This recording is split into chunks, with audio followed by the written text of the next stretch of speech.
আল্লাহ তাআলার সবচেয়ে বড় একটি দয়া হলো আল কোরআন নাজিল, সবচেয়ে বড় আল কোরআন নাজিল। তারপরে হলো আল্লাহ রসুল, তারপরে কে আল্লাহর রাসূল। আর এটা তো আল্লাহর বাণী, আর তিনি আল্লাহ রসুল।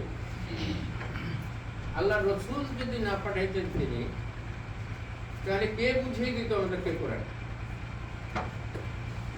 এই জন্য কোরআন এবং আল্লাহ রসুল সাল্লাল্লাহু আলাইহি ওয়াসাল্লাম সাল্লাল্লাহু আলাইহি ওয়াসাল্লাম। বড় নিয়ামত।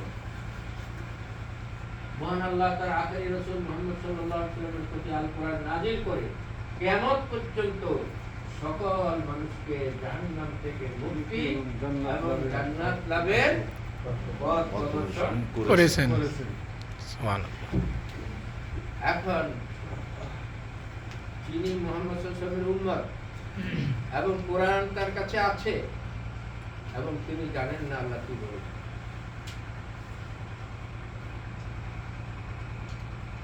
আর যার কাছে কোরআন নাই, মুহাম্মদ সাল্লাল্লাহু আলাইহি ওয়াসাল্লামের পরিচয়ও জানে না, এই দুজনের মধ্যে পার্থক্য আছে?